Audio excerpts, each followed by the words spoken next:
Hi, in this video we'll discuss about bubble sort algorithm.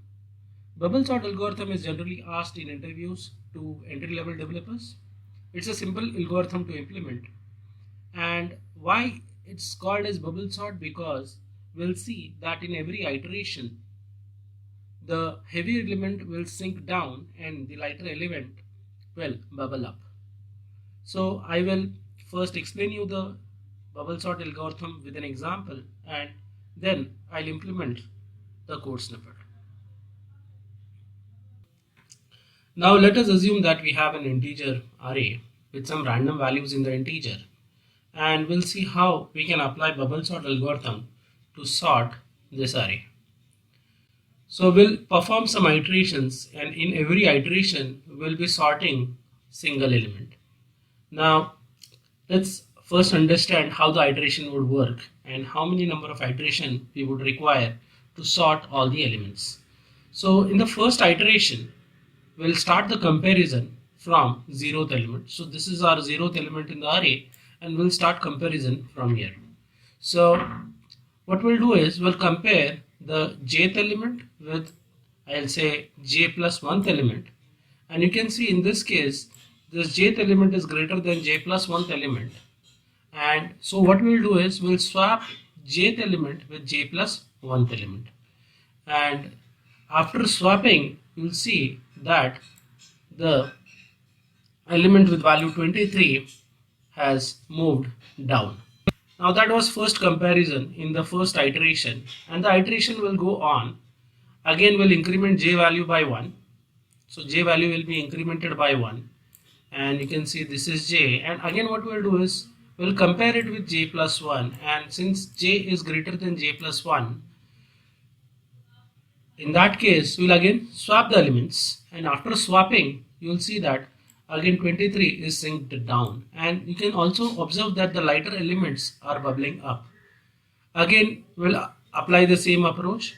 We'll increment value of j is incremented to 2, and we'll again compare j with j plus 1, and you can see j value is greater than j plus 1, that is 23 is greater than 3. So again we'll swap the elements, and after swapping the elements 23 is sinking down and 3 has bubbled up. Again the iteration moves ahead. Next we'll increment value of j becomes 3. We'll again compare these two values 23 and 4. 23 is greater than 4, so again we'll swap the elements. So 23 has synced down. Again we'll increment the value of j by 1, j becomes 4, and again we'll compare 23 with 1, and you'll see that 23 is greater than 1, so again it will be swapped. And after swapping, since 23 was the heaviest element, and since we have completed the first iteration, the element is sorted. So you can see that the heaviest element is synced down and the lighter element are bubbled up. So this was our first iteration, and you saw in the first iteration one element got sorted. Again we'll move ahead with the second iteration. Again second iteration will start from 0, so j value will be 0, and again we'll compare 12 with 9, and you can see 12 is greater than 9, so it will swap 12 with 9, and 12 will sink down. Again we'll increment value of j by 1, j becomes 1. We'll compare 12 with 3, and 12 is greater than 3, so we'll swap it. We'll increment value of j by 1. Now we'll compare 12 with 4, that is j with j plus 1, and you'll see 12 is greater than 4, so again it will swap the elements. 12 has synced down. Again we'll increment value of j by 1, j becomes 3, and we'll compare 3 data of 3 with data of 4, that is j and j plus 1, and again we'll swap the elements, and now you can see that 12 has synced down, but we won't compare 12 with 23. Reason is because this part of array is already sorted. Okay, so we don't need to compare 12 with 23, and at this point of time we can stop the iteration and announce that 12 is sorted. So now we can see this part of array is sorted, whereas the remaining part of the array is unsorted. So next time when we do the iteration, we will come till 3. So let's see the next iteration, third iteration. Again we'll start with 0. So j will be 0, and again it will compare 9 with 3, and since it is greater, it will swap the data. So 9 has moved down. Again value of j will be incremented. Again we'll compare 9 with 4. We'll swap the elements. Again 9 will be compared with 1, and you'll see that it will be again swapped. And at this point we don't need to again compare 9 with 12, because this part of data is already sorted. So we can stop here and announce that this data 9 is sorted. And again we'll move towards next iteration, that is fourth iteration. So we have completed 3 iterations, and in 3 iterations 3 element got sorted. So again now in the fourth iteration, j will start from 0, and we'll compare 3 and 4, and you'll see in this case that 3 is not greater than 4. So we don't need to swap 3 and 4. So we'll keep it as it is, and we'll just increment the value of j. So we don't need to swap this because 3 is smaller than 4. So we'll just increment the value of we'll just increment the value of j by 1. And now we'll compare 4 with 1. And you'll see that 4 is greater than 1. That's why we need to swap. And after swapping, 4 comes here. Again, we don't need to compare 4 with 9. And at this point, we'll stop and say that 4 is sorted. So I can say this part of array is sorted, and this part of array is to be yet sorted. Next, we'll start with the next iteration, that is fifth iteration. So again, we'll start with j value 0. We'll compare with j plus 1. And we'll see 3 is greater than 1. So we need to swap it. So after swapping, again, I don't need to compare 3 with 4. Reason is, this part of array is already sorted. So at this point, I can say, well, 3 is sorted. And I don't need to take sixth iteration. Reason is because if I have just one element, and one element is always sorted. So I can stop here. So if the number of elements were 6, I just took 5 iterations to sort the array. And at this point, I can say that the entire array is sorted. Now what we will do is we'll implement the algorithm with a code snippet, and what do we understand here is that if there are n elements, like in this case we had 6 elements, we had to do 5 iterations. Likewise, if I have n elements in an array, I need to do n minus 1 iterations. And next thing, one more, if you observe that every iteration doesn't go till the end. The first iteration was till n minus 1, second iteration was till n minus 2, third iteration was till n minus 3. So every time the iteration is getting reduced by number of iteration. So we'll see how we can implement this algorithm. So I'll write a code snippet and we'll implement the algorithm.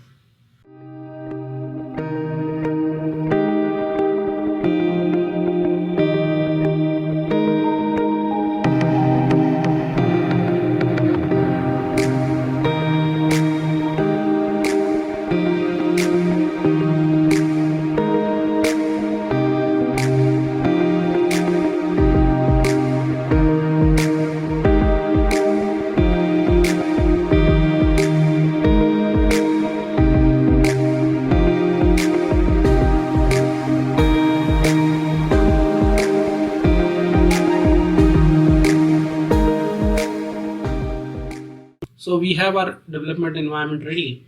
I am using Visual Studio. You can use any other development environment of your choice. The program implementation will remain the same. So I'll just give some command as program to implement build sort. Now we'll just include the header.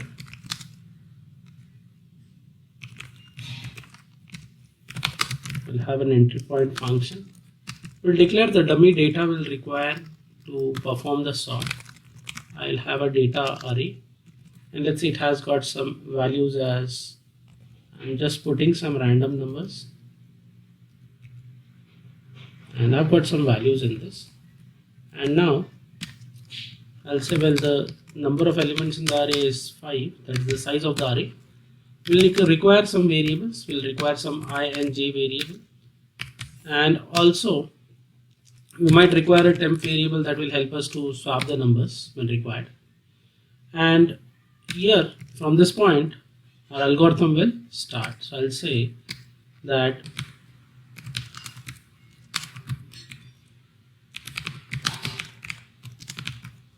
okay, and what we'll require here is to start with, I'll write a loop, and the first loop I'll be writing that is going to represent our number of iterations. So this loop will represent number of iteration.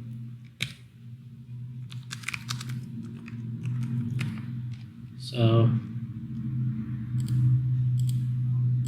yeah, so I'll have I value which starts from 0, and the number of iteration we'll take is, like we saw, if we have 6 values in the array, we took 5 iterations. So basically we'll say, well, I is less than n minus 1. We'll take that many number of iterations and we'll increment every time the value of I by 1. So the loop first we wrote is our loop for iterations, and in every iteration we are going to do the comparison. So for comparison we'll again have a loop. Here we'll say we'll have a j element which starts from 0, because when we started the comparison for an iteration we started with j value 0 and we compared j value with j plus 1th value. We'll see what will be the terminating condition, and every time j will be incremented by 1. So what we do basically is we are going to compare value of j, that is data of j, with, we'll check if it is greater than j plus 1th, and if it is greater, then we did perform the swap operation. So here we had a swap of data of j with data of j plus 1. I can write a swap function, I can call that swap function, but for the sake of simplicity I'm just implementing it here itself. So I will have a temp variable which will help me for swapping the elements. So I'll just copy the jth element in temp, and we'll say data of j plus 1 will have,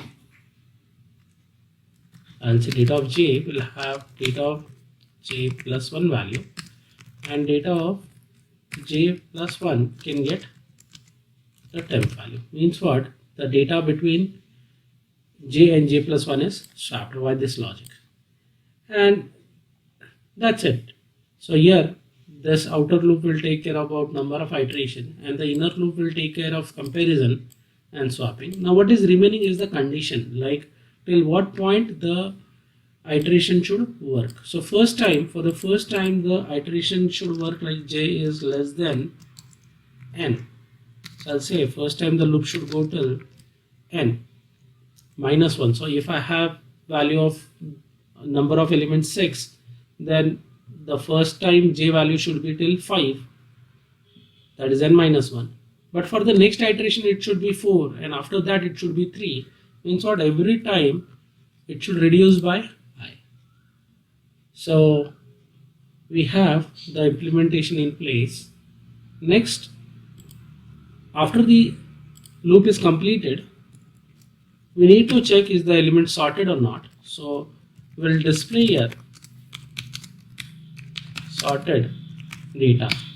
So I'll have a loop again where I'll just iterate the loop and print the data elements.